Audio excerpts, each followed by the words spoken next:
Hello, my name's Brian. I'm here to tell you about something that happened to me a few weeks ago. But first, a question. Isn't it truly amazing that your life can be turned upside down in just 1/10 of a second? It can. And soon, you'll find out why. Let's not bore you with a lot of details about my life. I'll cut to the chase. I was born in New York 23 years ago, and growing up, I was always somewhat of a child prodigy. I studied at Columbia and finished my physics degree with honors last year. During the summer, I arranged interviews with several universities, hoping I'd get into a decent PhD program. And in the end, I was chosen by the best. Professor Silva at Berkeley offered me the chance to do my doctoral studies at the applied physics department he runs there. It was a dream come true. I packed my bags and got ready to move to California. I was ready to drive from coast to coast without stopping. I had no idea of the events that would take place within just a few days. About the mess I was going to get in.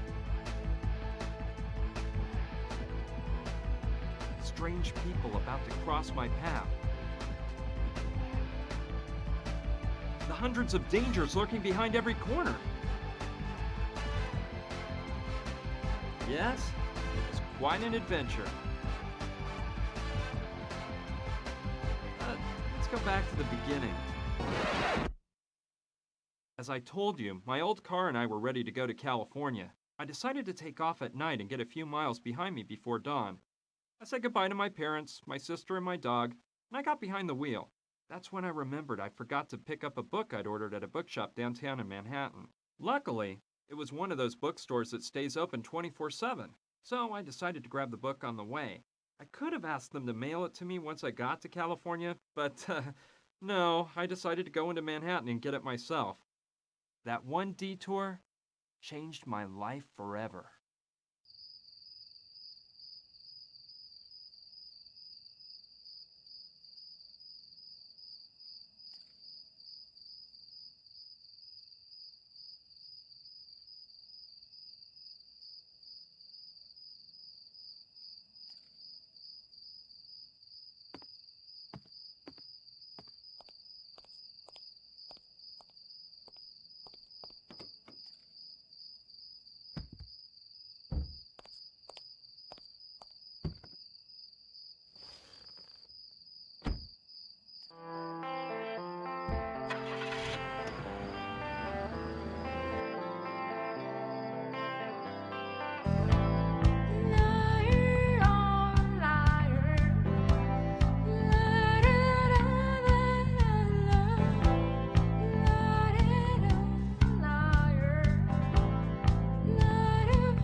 Oh my God! Stay away. It's better if they don't see us. She's unconscious. I'm taking her to the hospital. We'll take care of her at the hospital. Maybe that moron did the dirty work for us and she's already dead. Maybe, but we better make sure.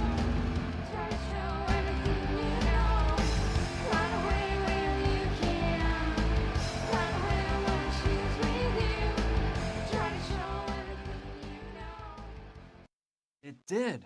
I'm telling you. On the way to the bookshop, I hit that girl with my car. I was scared stiff. She suddenly ran out in front of me. There was no way I could stop. Luckily for both of us, she wasn't that badly hurt. They did a bunch of tests on her at the hospital and said she had no major injuries. She was just in shock. So they decided to keep her under observation for 24 hours. A nurse took her to a room and gave her some strong medicine that put her to sleep. By the way, I don't know if I mentioned it. The girl's name was Gina, and she was amazingly beautiful. The truth is, I had no reason to stick around, so I went to say goodbye to her and go on my way. Please, don't leave. They want to kill me. There, calm down. It's all over now. I hit you with my car, but you're fine. You're in a hospital recovering from... No, I'm telling you, they want me dead. I've got to get out of here. Who were they? Please, calm down and tell me why you think they want to murder you. Something awful happened tonight, and I witnessed the whole thing. Look, I'm a singer. I work at the Pink Iguana, a trendy place with live shows. This evening, when I finished my act, my dad was waiting for me. He works for a secret government agency. He told me he needed to tell me something. He said it was an emergency. Come a little closer. Gina, kiddo, I'm in danger. I've gotten into a really big mess, and I'm afraid you're not safe either. What's the matter, Daddy? Oh, you're frightening me. There's no time to explain. They're right behind me.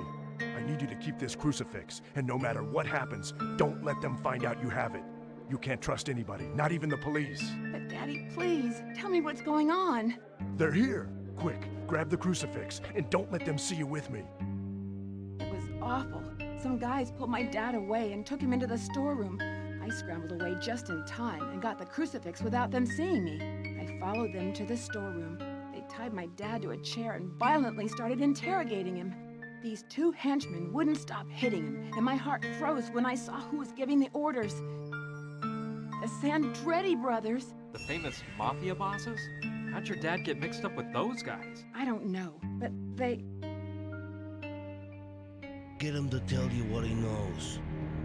Beat the truth out of him, if you must. Speak. Where is it? I won't say a word. Damn you! You're gonna speak now. Speak or die. You choose. Go to hell!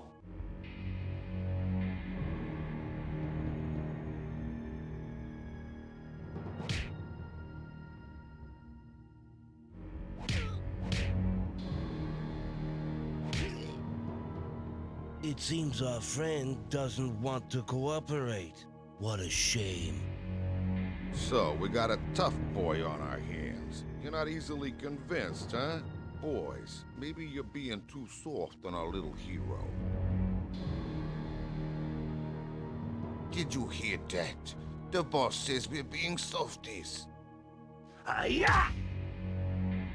What are you doing? Didn't you hear his neck crack? You killed him, man. Up there. You already know the rest of the story. I ran out through an alleyway, and when I crossed the street...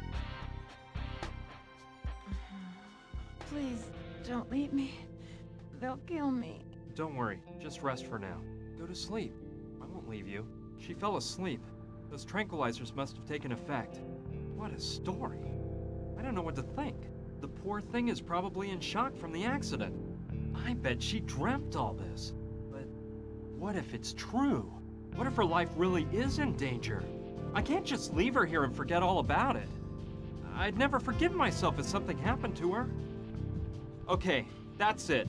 I'm not leaving this hospital until I'm sure Gina's completely out of danger.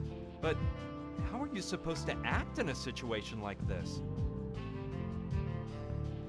Yeah, I think I'd better do something to protect Gina in case those mafia murderers she says want to kill her show up.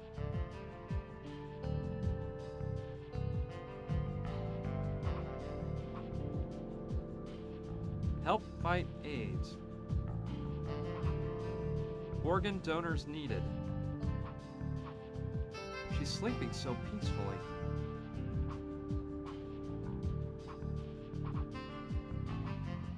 No, I don't think I can use it for anything in particular. Save it for later. She's in a deep sleep.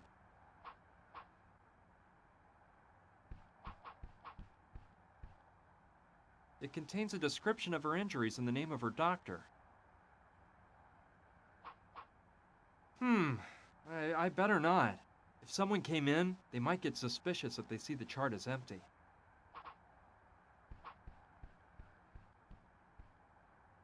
This chart's empty. Standard hospital linens.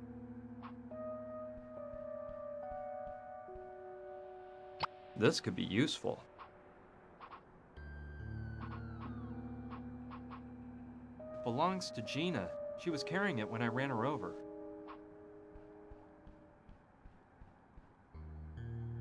I'll keep it until Gina wakes up. I suppose that's where the patients keep their personal belongings. I don't have the key. It's turned off this time of year. It's a radiator heated by a furnace in the basement. I can't turn it on from up here. The city is so peaceful at this time of night. I'll pass. I prefer more conventional methods, like doors. I don't think I should go out. I'm afraid that if some nurse finds me here, they might make me leave the hospital. I'll take a peek through the window in the door.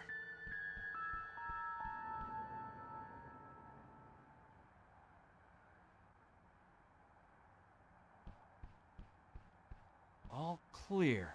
Good thing, too. If they knew I was here, I could get into some big trouble.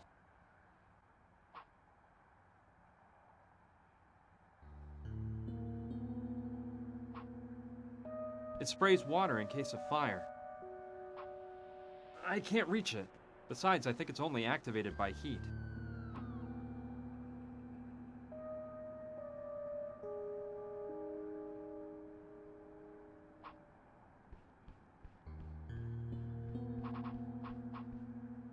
It's empty.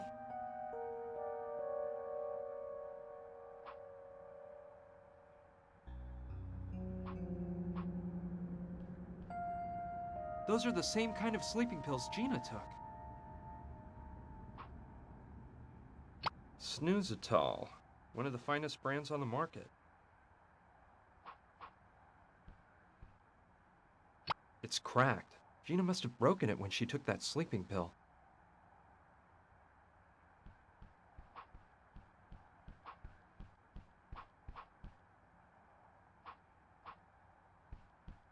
Let's see.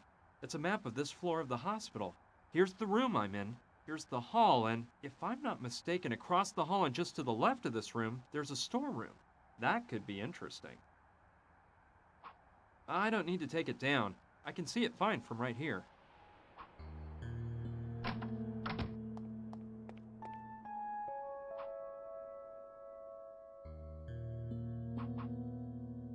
What can I say? It's just a toilet bowl. Nature isn't calling right now.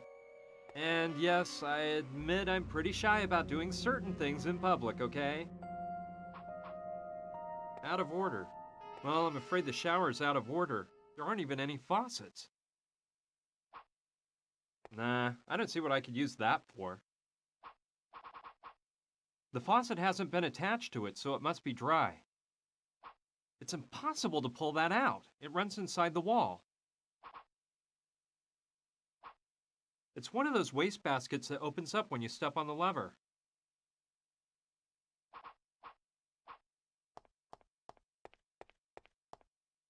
Someone threw away a marking pen. It might still work. I like that Big Apple sticker. I can't. It's locked shut. It's a bottle of alcohol. I may be needing this. That's the cold water. No, I don't feel like washing my hands.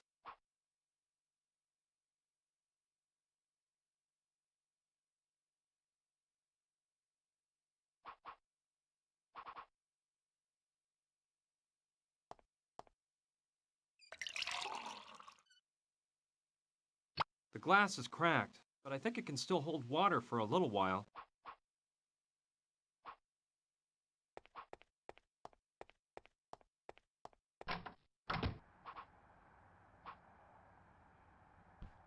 I don't like that idea.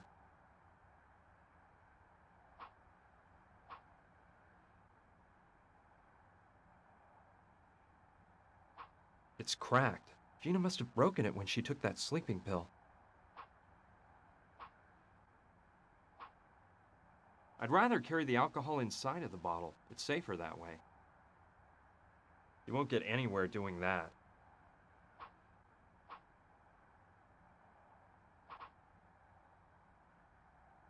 Let's see.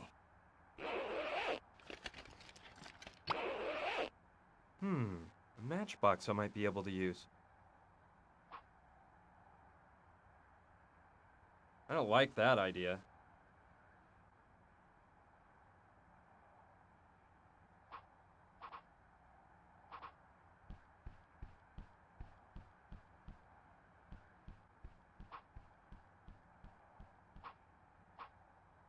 Okay, I'll try to reach the storeroom by walking along the ledge. Hope I live to tell the grandkids.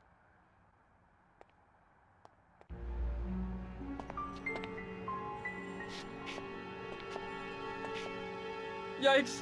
I better not look down.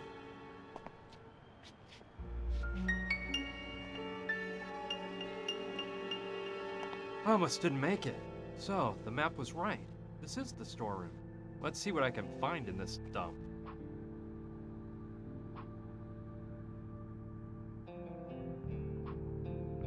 Spray cleaner.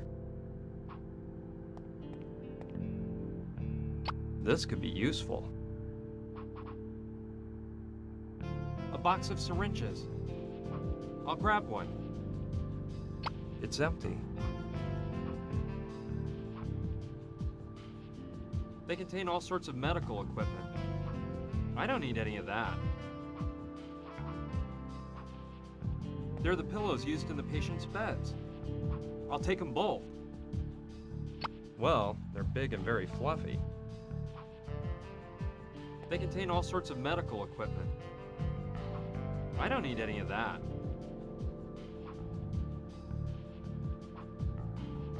It's full of files, papers, and other hospital records. It's not on right now. It's connected to a central heating system and can't be turned on from here. I think it weighs too much. Looky here, a vademecum. This could be useful. There are several files inside labeled incoming and outgoing medicines from 1994 to 1998.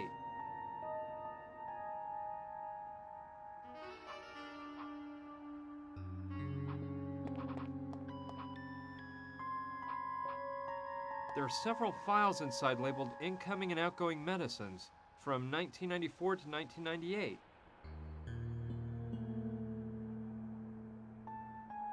He's seen better days. Okay, but I think I'll just take his head with me. His head's got a hole in one side so you can examine his brain.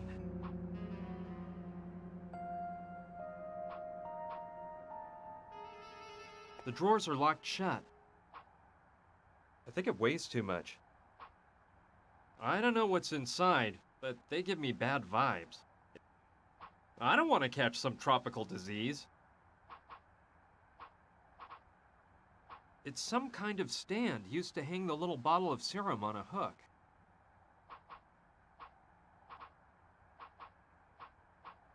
No.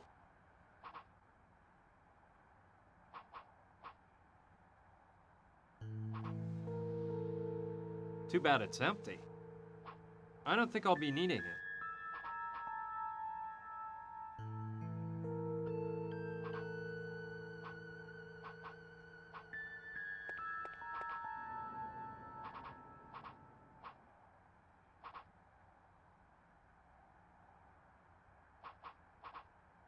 There are several files inside labeled incoming and outgoing medicines from 1994 to 1998.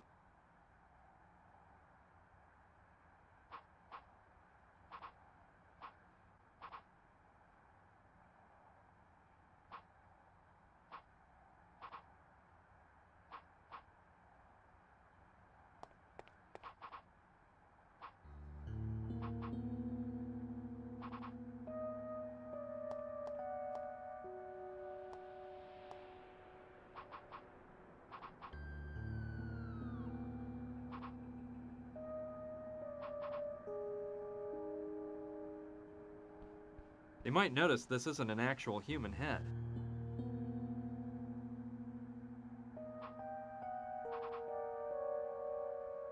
That doesn't seem like a very good idea to me. That doesn't seem like a very good idea to me. The pillows are perfect for the body, but you can tell the head doesn't belong to a real person.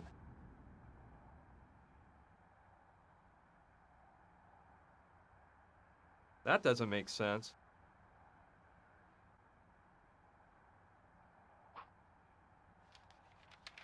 Wow, this is thorough. It includes a description of almost every medicine known to man.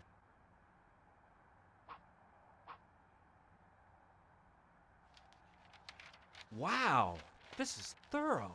It includes a description of almost every medicine known to man. Let's see. Yes, this wig is just what I was looking for. Let's see. That crucifix Gina's father gave her is in here.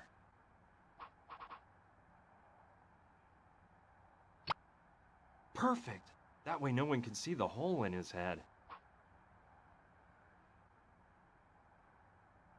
Okay, if I use the pillows to look like the body, the head with the wig and a sheet to cover it all up a bit, I can make it look like a woman is sleeping here.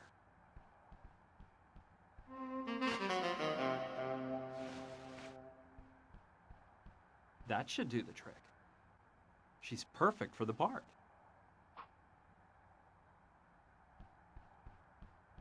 It's okay just the way it is. I'll stop messing with it.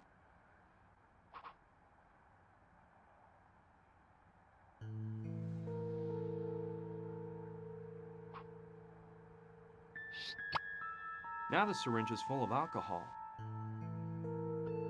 I don't like that idea. Heh, betcha that put some new life into the marker.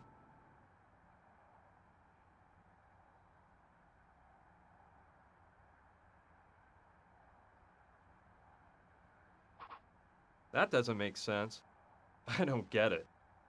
You won't get anywhere doing that. You won't get anywhere doing that. I don't like that idea.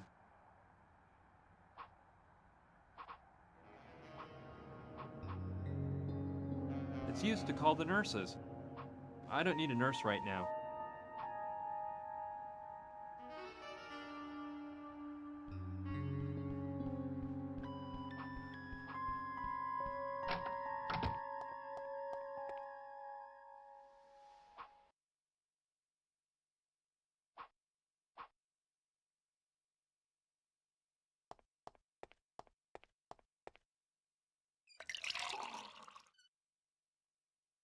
The glass is cracked, but I think it can still hold water for a little while. You won't get anywhere doing that. You won't get anywhere doing that. Now the syringe is full of alcohol. You won't get anywhere doing that. You won't get anywhere doing that.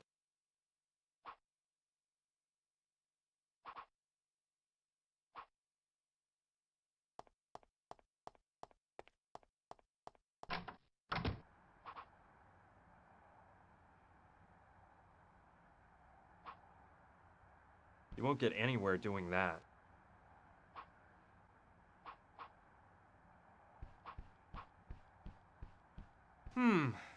I better not. If someone came in, they might get suspicious if they see the chart is empty. You won't get anywhere doing that. You won't get anywhere doing that.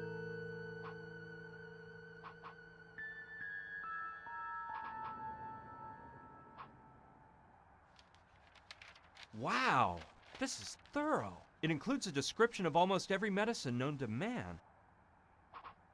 You won't get anywhere doing that. Snoozatol, one of the finest brands on the market. You won't get anywhere doing that. You won't get anywhere doing that.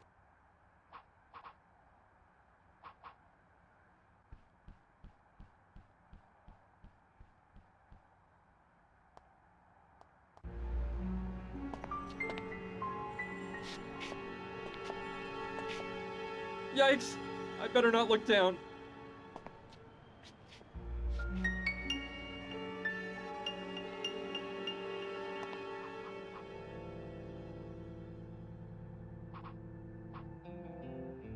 It's full of files, papers, and other hospital records. It's a medical information card that's put into the charts by the beds. It's blank.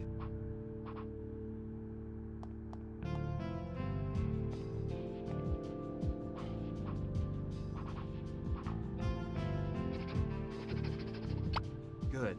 Can't tell the difference between this and a real chart. That doesn't seem like a very good idea to me. I don't think that's a good plan.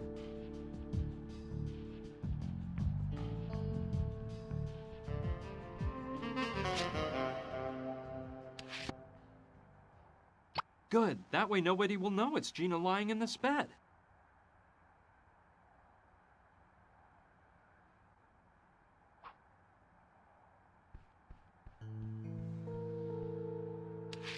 Perfect. That way they'll think it's Gina who's in the bed.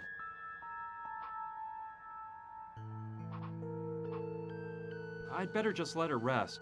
She needs to recover from the shock. I don't think I should go out. I'm afraid that if some nurse finds me here, they might make me leave the hospital. I'll take a peek through the window in the door.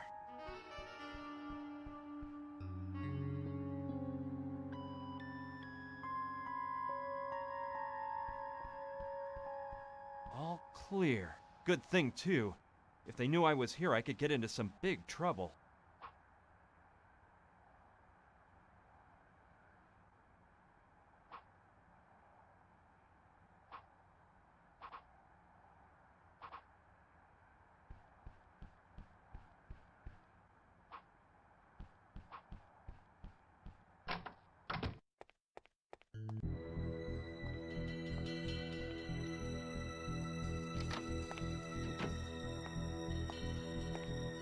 This isn't her. She must be the one in the elevator.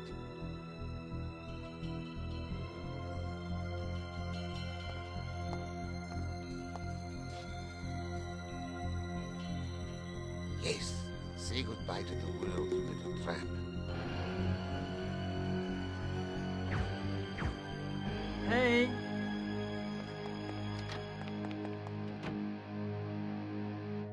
Gina! Hey! Phew. She's just asleep. But those tranquilizers must have been made for elephants.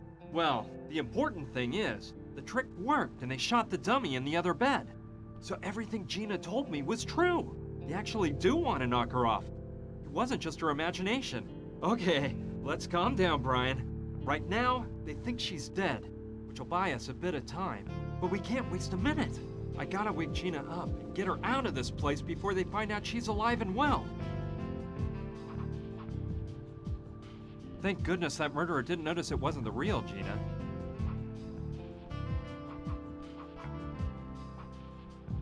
It's okay just the way it is. I'll stop messing with it.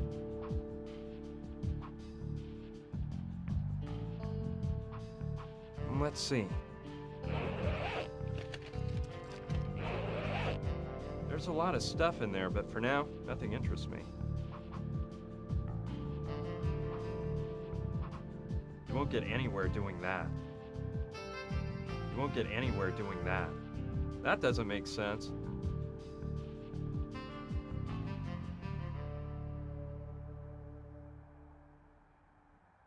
You won't get anywhere doing that. I have to snap her out of it and get out of here pronto.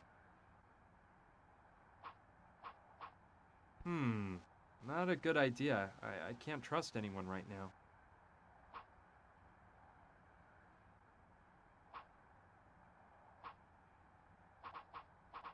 No, I don't want to burn that.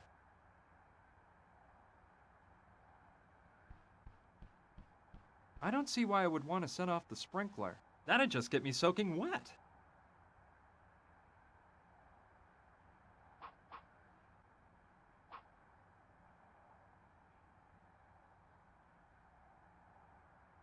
That doesn't make sense. You won't get anywhere doing that. That doesn't make sense.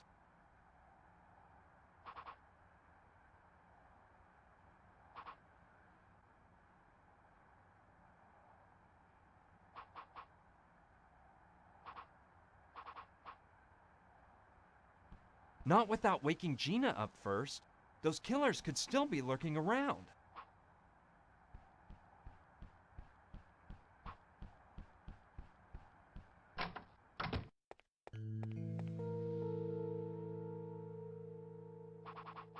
Snoozetol, one of the finest brands on the market. You won't get anywhere doing that. That doesn't make sense.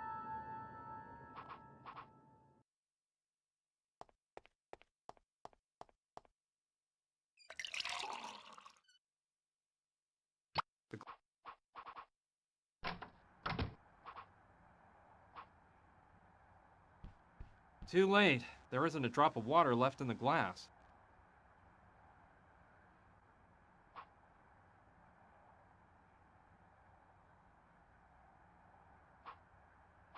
I'll try to figure out what it says about Snoozetol, the sleep medication that Gina took. It says the effects are powerful and almost immediate. The patient sleeps for hours and can only be awakened by a nice cold shower.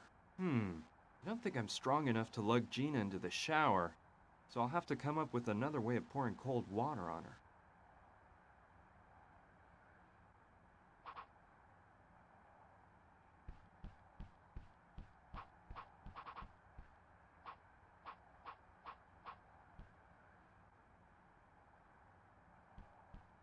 Good idea. I could use it as a flamethrower and make the sprinkler go off. The water would finally wake Gina up. Let's get to work. But careful, Brian. Don't broil your hand off.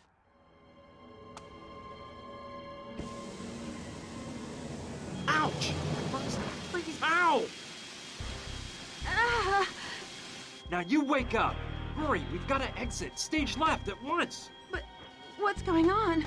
This water, the smoke, fire! I'll tell you later. Let me grab your stuff. You can change in the car. Come on, let's get to the parking lot.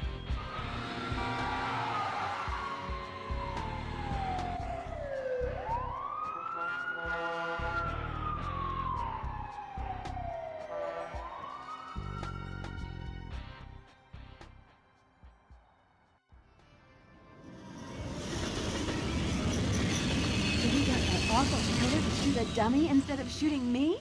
Hey, I like your style. First, you try to run me down with your car, and then you save my life. Do you do this kind of thing very often? No, I was just... It's a good thing that you grabbed my purse, because otherwise we wouldn't have the crucifix my father gave me. Now, what we have to do is... headed for the nearest police station. This is a very serious matter, and it has to be placed in the hands of the police. No way. Let's keep the cops out of this, okay? If the government gets caught up in this, we don't know if we can trust them. Gina, the people that killed your father are after you now. If we go to the police, they'll make sure that... Read my lips. No, this is too big for the police, and we can't trust them. We have to find out what this crucifix means. Look, this all seems crazy to me. It's your problem if you decide not to turn to the police, but I'm washing my hands of the whole affair. I'm on my way to California. They're expecting me at Berkeley, and... I can't believe this guy. You practically turned me into roadkill, and now you want to feed me to the wolves? And here I was actually starting to believe you. But... Forget it. It's not worth it. Oh, why would you care if my father was killed? Why does it matter to you if I'm murdered, or if my whole family's destroyed? Okay already. Let me tell you what we're gonna do. I have a friend who's an anthropologist. He works at the Museum of Archaeology and Natural History in Chicago. Since it's practically on my itinerary anyway, I'll drive you there and we can try to figure out more about that crucifix, okay? I knew I could count on you. You're a doll. Start this baby up. We can't waste any time. Hey, do you know where my blonde wig is?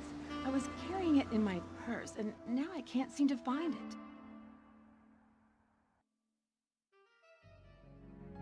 Have you confirmed that? Yes, Don Roberto. Gustav is at the hospital right now. He's checked up on it. I can't see how that girl escaped. Looks like the guy who ran over her is along for the ride. They left the hospital together. Useless idiots. Have you identified this man's car? Yes, Don Roberto? We know the model, color, and license plate number. At least you've done something, Theodore. Meet with Gustav and be prepared.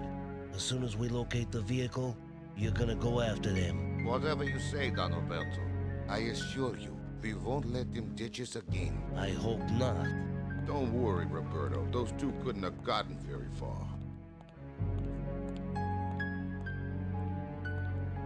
Carlo, you know I'm thinking something here.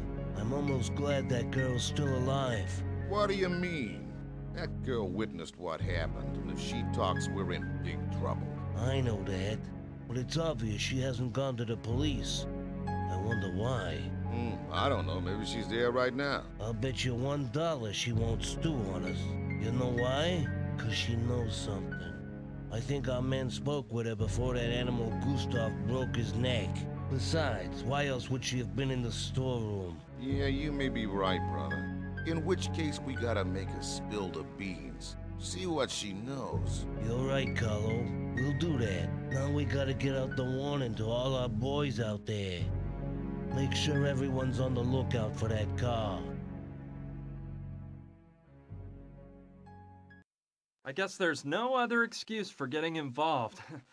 Gina had me dazzled. I can't deny it. But what would you have done? A beautiful girl asks you for help, so what do? Kick her out of your car on some corner? I don't think so. It took us a whole day to get to Chicago because the old hunk of junk I drive is no race car. Along the way, we stopped to have some snacks and keep the car from overheating. We took turns driving so both of us could get in some shut-eye. We got to the museum pretty late, but my friend Clive knew we were on the way, so he waited up for us. Well, we made it to the museum. Let's park in the back.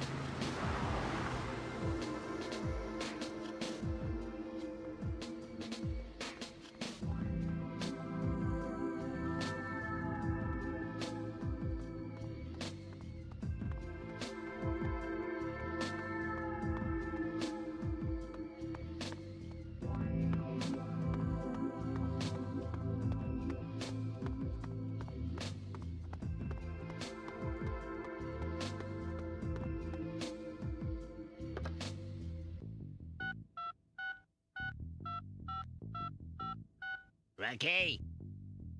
Hey, it's Bunchkin Bob here. I'm calling from Chicago, and guess what? I just saw that car you're looking for.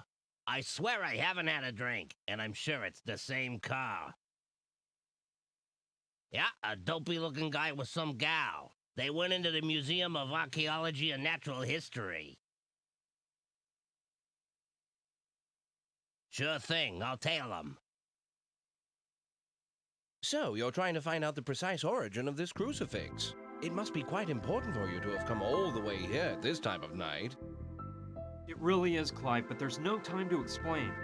What can you tell us about the crucifix? I can assure you it's a matter of life and death. Well, all right. Let's see. Quite a while ago, the museum trustees acquired the latest three-dimensional scanner for the museum's analysis laboratory. It's capable of analyzing the composition of any object, dating it, and performing a morphological study in order to catalog it. It has the most thorough art and archaeology database that exists in the whole world. We could most certainly use the scanner to delve into the origin of the crucifix. Well, what are we waiting for? Let's go straight to the lab now. Just one moment. Not so fast. Our first predicament is the poor condition the crucifix is in. It's obviously coated with a layer of filth that will make it impossible for the scanner to perform an accurate analysis. We must restore the crucifix first, if the scanner is to work properly. Well, let's restore it then. You can do it, can't you, Clive? I'm afraid not. I'm an anthropologist, not a restoration specialist. That sort of job must be performed by Dr. Oliver, the museum's finest art restorer. She just happens to work down the corridor at the restoration laboratory. She's there at this very moment. Yes, let's go talk to her now. Hold on, there's another problem. In 3 days, the museum will be opening an exhibition on Mayan art. We're already behind schedule, and Dr. Oliver is overwhelmed with work, trying to restore all the pieces for the exhibition. I'm truly sorry, but you'll have to wait for the doctor to finish her work before having the crucifix restored. And I doubt that will happen for at least 3 days. 3 days? No way, I can't wait 3 days. Professor Silva's waiting for me in California and... This is unbelievable, Brian. You're already thinking of leaving me here defenseless? No, I wouldn't do that. But I can't wait for 3 days either. I'm gonna talk with this doctor and try to get her to restore the crucifix tonight. Oh dear. You can try to, Brian, but I'm warning you. Susan Oliver is not an easy woman to sway.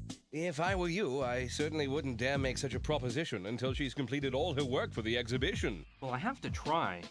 You said she was next door, right? Yes, through the first door on the left when you leave my office. Good luck, my friend. You'll be needing it.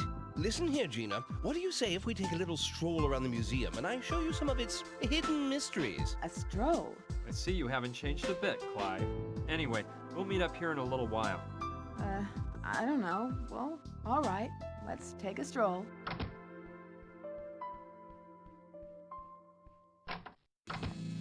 Hello? Dr. Oliva? Yes, who are you? Pleased to meet you, Doctor. My name's Brian Basco. I brought you an object to be restored. It's a crucifix which... Listen, boy, this wretched son of Uxitza has taken me 2 weeks of work to finish. And all of the numbered objects on these shelves here have to be restored by the time the Mayan art exhibition opens in 36 hours. But this is an emergency, Doctor. There are lives at stake. My life will be at stake if the items on those shelves aren't ready for the exhibition, all right? I'll just let you work. Fine.